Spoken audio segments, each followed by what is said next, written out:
having our previous guest, Matt Babcock, up and onto the show. Now we transition into the NFL, and he knows a thing or two when it comes to the defensive front. Former NFL defensive tackle Shaun Smith comes upon the program.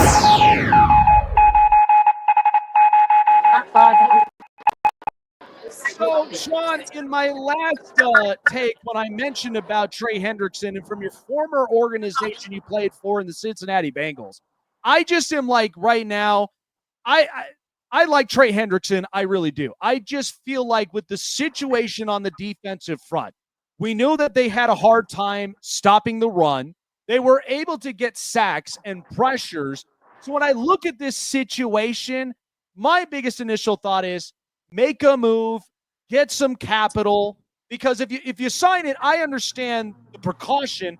They don't want to get trapped into a scenario in the contract disputes with the guaranteed money where you're already paying the front load of the big three that you have on offense. So what did you make of this Trey Hendrickson thing? And is this something that can be manageable, or is this kind of something where Cincinnati, they should go and get their assets and maybe potentially get another defensive tackle or maybe an edge rusher in the next draft?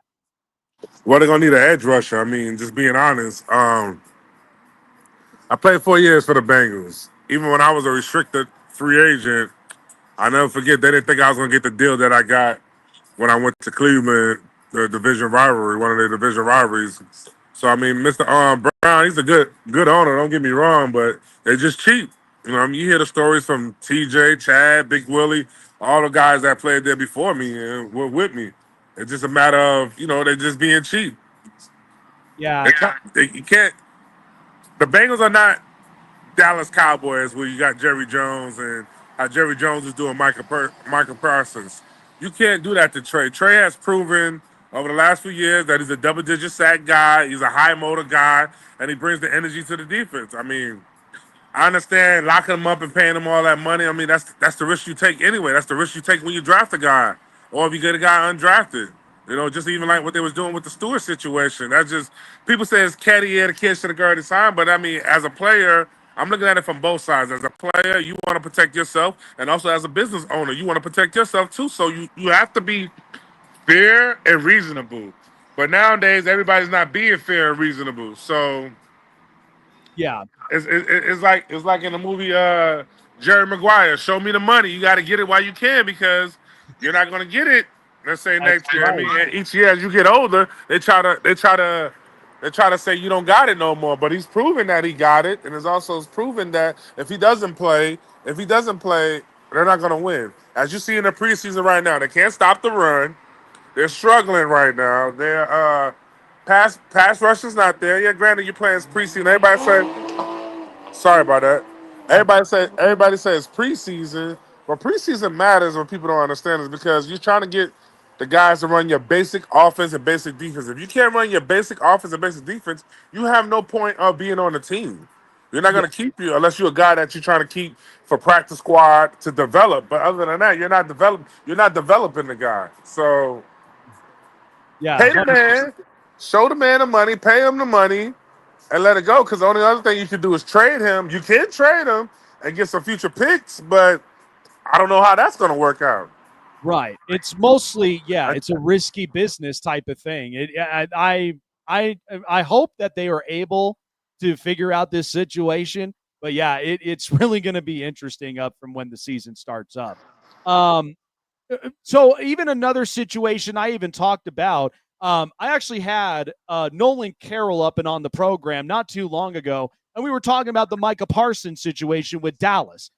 You played for this organization, and to me, Dallas, they got a different look up on defense. We know that they don't have DeMarcus Lawrence, and we know that he ended up saying some things when it came to Jerry Jones and the way that they've really kind of walked about this thing. I love Micah Parsons. I think he's a very hyper-athletic edge rusher and is going to give you exactly what he gives. And I just look at the defensive front, and even it's unfortunate with DeMarvion Overshown, but this defense is young. This defense is going to end up developing. And even when they got their next pass rusher with Donovan Ezeraku, I think to me, does Dallas Do they kind of bite the bullet up and in here and make that payment for Micah? Because I know TJ Watt, he got his money's worth. And with Micah, like, very hyper athletic player, and he honestly is what fits with Dallas's defense. No, he fits with Dallas defense, but also you got to worry about him being hurt. He's been hurt. So I'm looking at it from a standpoint of I'm a GM. Yeah, he's a productive player, but he also hurt too. So it's in a limbo. But you got to understand, I played for Jerry Jones, being on the practice squad, and then still, even though I wasn't active, I was still making regular game checks. The crazy part about Jerry Jones, you see the America's team just showed out, right? If you watch that documentary, you'll understand what Jerry's doing. Yes. Jerry's a marketing guru. That's his style. That's everything that Jerry Jones does. That's how he predicts the future. That's how he made all his money, a gamble.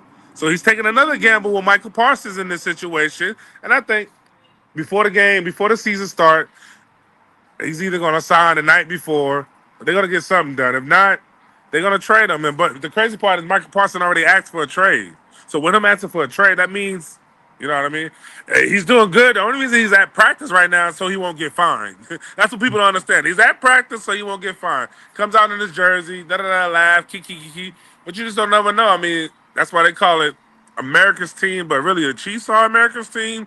But you know what I'm saying? I have love for the Cowboys because that's the first organization I started with and gave me a chance. So I get it, but it's a lot of mess. It's a circus here. I mean, Jerry does everything for the looks, the facade. You know what I mean? He tells you that. Now you're doing all this attention. The movie came out. It's just like when you see rappers or movie stars or music people come out with stuff, they get in trouble or something come out and then boom, here's a deal or something and everything changes. Who knows next week on the game starts September 4th, Thursday night against Philly. If Michael Parsons is not signed by August 31st, look for something to be going on. Look for a major trade or something. Man, wouldn't that just be classic Jerry? He's got the red carpet rolled out like he did in the last season with Dak's contract. I'm like, oh, come on. This is where Jerry's really just putting on a show up from here. Everything's a show. Oh, yeah, 100%. I want to talk about Cleveland. I think this is interesting. I know that, like, to me, I'm all team Shedeur from here because I'm not even looking at it from the Shedeur from the person. I look at the Shedeur from the quarterback side because to me, highly accurate, distributes the ball well, and I think is really fitting to be an NFL franchise quarterback. We know that, all the stuff. I mean, living here in Colorado myself, watching how things really panned out. He was there with an offensive line that wasn't quite given the protection, and not alone, they didn't even have a run game to work with. So adversity is such a big thing for a lot of players because you come into a situation where it's hot, there's expectations, and you want to be the reliever. You want to be the guy that really uplifts the organization out of the turmoil. So to me, Shedeur, with the way that this potential is with these four quarterbacks, I think is definitely fitting to be the franchise quarterback of this organization, right? Yeah, I mean, I think he's the franchise quarterback, but they got to trade one of them. They got to trade one of them guys. Even with them drafting a kid, Doug, from Oregon, whatever, Shedeur showed that he can grasp the game very well, read the coverages. He has an offensive line now. He's in a professional. He's in the NFL now. So now he got people that can protect him. He's getting a read. Everybody's talking about his pro day. Oh, he's patting the ball. There's no pressure coming. Of course that's going to happen. He's lit it up his first game, and he didn't play in the second game. He probably played in the third game just a little bit just because, but I don't see him being a starter in the beginning of the season. Midway through the season, Joe Flacco gets hurt. He becomes a starter. I think they got Joe still there just to mentor him and learn a lot. That's basically what it is. Because also the GM and the owner is in a ton of shit because Shedeur makes the headline every time, no matter what. You know what I mean? And it was funny when me playing in Cleveland. It was funny. I felt Shedeur when he said Tony Grossi doesn't have nothing positive to say. He's a beat writer there. He doesn't have nothing positive to say about Shedeur. Any player that plays for Cleveland, he doesn't have nothing. I hated him when I was there. You know what I mean? So yeah, he's just listen to it's just crazy. But I think Shedeur ends up starting before the season is over with. He's gonna learn, and if he doesn't play this year, he'll play next year. For sure, for sure. It's just like any young rookie quarterback that get drafted normally in the first round. You have to wait and give them the opportunity, but they also have to grow and mature to see the game and see how it's going to everything. You know what I'm saying? You can't just throw them in. You throw them in the fire. Everybody's not gonna handle the fire the right way, and it's the NFL. It's different. That's 100% true. You know what's funny about that is like when everybody was watching that viral clip, my initial thoughts were he ain't doing this for show. But when he ended up approaching Tony up from there, what I love is that he approached him, calling him out, but he was professional about it.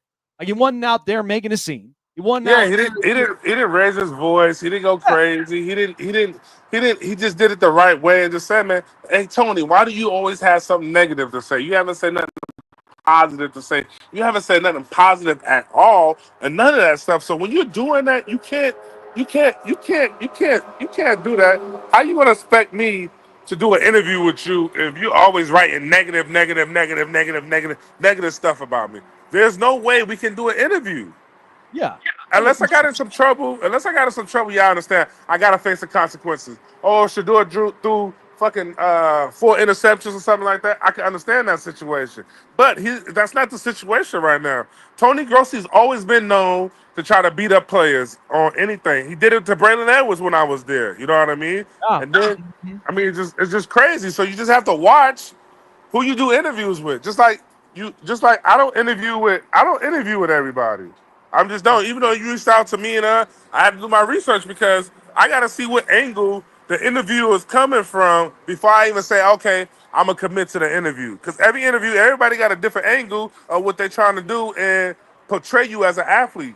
You know what I mean? If you get in trouble doing something, everybody try to portray you, oh, this, and that. Now, if I go out here and get a DUI right now, I'll be over ESPN, right? But then when you do something good in the community, you don't get the notice like you should. Tony Grossi is not gonna write that good article. Them B writers don't write the good article.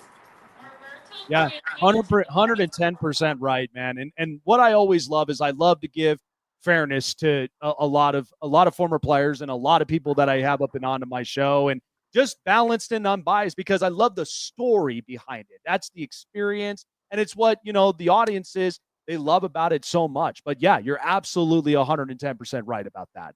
Um, let's talk Kansas City, man, because okay, we know that was obviously a rough outcome from the Super Bowl, but now they've turned the page.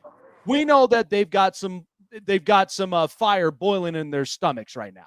But we know this team, and you've been around Coach Andy Reid, and the guy's great. The guy is innovative, and it really shapes the culture for Kansas City. And they turned a new leaf the minute he got there. Everybody was just losing their minds. But I look at it in this season. We know offensively they are going to be somewhat tested with the receiving weapons. I mean, outside of Travis Kelce and others, um, we know that Pat Mahomes, he's going to make anything work. But defensively, this team, though, Shaun, like from the fronts of Chris Jones to the Trent McDuffies out in the secondary, I mean, Steve Spagnuolo, I respect him as a DC because he's putting in blitz Nah, packages and Steve yeah, is a great DC. He's just not a good head coach. yeah, exactly. Yeah, So you know what I mean? It's no different from Romeo Cornell. Romeo Cornell is a great DC, not a head coach. Certain guys are good at DCs and not head coach, and you just got to take your role and be happy with it and let it be. The Chiefs' defense is going to be great this year, I believe. I think Mahomes is going to do what he always do. Everybody talk about our receivers, but we always find a way to make something happen no matter what. So I'm not worried about that. We'll be back in the playoffs. Our division is a little tougher because Pete Carroll's with Oakland, right? I mean, with Las Vegas Raiders right now. So I mean, it's gonna be a little competition. Sean Payton, Denver's gonna try to compete, but they can't never finish. So with that being said, I see the Chiefs winning the division again and playing for the AFC Championship and back in the Super Bowl. Right back to it. I mean, every year they doubt us, and we find a way to get back, and get back. Whether it's injuries, receivers getting in trouble, whatever so be it.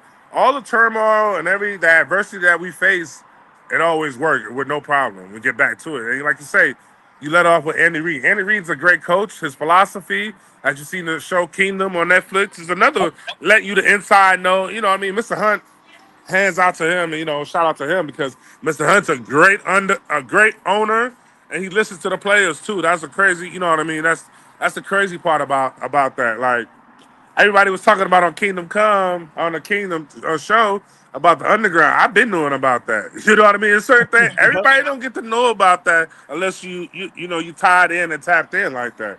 But Yeah, absolutely. So I do want to say though, and I mean the other competition you haven't got to think about is Jim Harbaugh and the Chargers. I mean, this is a team that got a new culture and they I'm got not some worried stuff about going. that. I'm gonna tell you why I don't. I'm gonna tell you why you don't never worry about the Chargers. The Yeah. Chargers are always front runners. They can't never find a way to get over the hump. Jim Harbaugh, I get it, but even they got a great quarterback. Had a great quarterback. What's his Gabriel? What? This is his fifth year in the league. 6 year in the league, Justin Sixth year Herbert. in the Yep. league, still can't get it done. He's gonna be just like Trevor Lawrence. Great Oh, quarterback, but just can't get it done. yeah. And I don't mean this with no disrespect. This is the thing about the NFL. Guys, it's a difference. In college, everybody's good. Yep. When you get to the NFL, everybody's good too, but then there's the elite. You got to do something, separate yourself from everybody else. If you can't do that, you will not make it. Yeah, I made it. I made it 10 years undrafted because what? The work ethic, technique, film study, doing all the extra things that I had to do to make me a better player. Mhm. Yeah, That, that, 100%. that's just what it is. You know what I mean? But I got before I get off, I got a shocker. My sleeper team in the NFC is the Arizona Cardinals. I was thinking about that. It's actually kind of funny. You are now another person I've heard that talk about Arizona. I like with what they got up in defense. That's going to be a team that could really be spoiling it for some NFC teams out there. No, I like it now. I'm a little biased because I got a client, LJ Collar, number 91 that plays for them. Yep. I train him, mentor him. My brother is his agent. So I know and I've been watching them closely. I think Kyler Murray finally gets his act right and focus on it and get them over the hump. I think Harris is going to have a great year. I just think JG and them know what they're doing in Arizona. I mean, Cliff Kingsbury was on to the right track and trying to change that program around, but he just needed some more time, and they didn't give it to him. As you know, it's all about what you could do for me lately. And it's not about what you did in the past. We need to win now. Yeah, 100%. I will say this because with Arizona, should we be expecting some offensive explosiveness for Kyler Murray and MHJ for this year two of this connection? Yeah, I think so. I think it's going to be bombs over Band-Aid with them. I think he's going to be throwing the ball a lot. I just think Arizona is going to give teams a good situation because last year they was in a good situation and they lost games towards the end of the game. You know what I mean? Not finishing. And now I think they got some veterans. They brought in some players and everything. I think the defense is shored up and they're going to be fine defensively. And yeah, as you know, defense wins championship. Offense wins games, but defense wins championships. And with that being said, I mean, hey, that the NFC is a weaker division, so that's why another reason why Arizona could win because I remember at one point in time what Seattle made it going 7-9. You know what I mean? So that's the only division where you can have a losing record and still make it to the playoffs. That is true. And you know what? This is why the acronym of the NFL is not for long for some of these teams. Anybody can be making up and into it, and anybody can come up with the momentum, but it's when it all comes together. I absolutely love it. I have the Cardinals up and on my radar. So really good, interesting team to look at. But Shaun, really appreciate you for coming on by onto the program, man, and sharing me your experiences. Really appreciate you, man. Hey, I'll tell you what, though. I mean, the AFC West, that's going to be my favorite watch for the up and coming season with just the experience, the build. But man, Kansas City, you know the atmosphere. It's all about the Red Kingdom up from there, so they're Man, going to be hyping.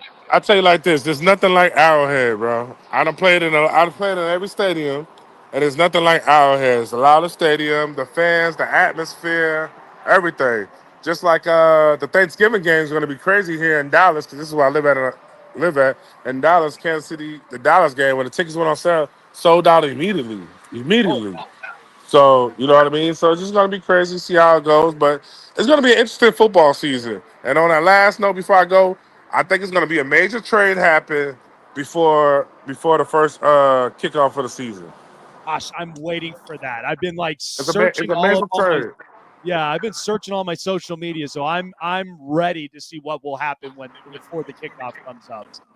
So, all All right, man. right. Appreciate it. Hey, appreciate it for having me on the show, man. Y'all have a good one. All right. Absolutely. Take care of yourself, man. Shaun Smith, good to have you on.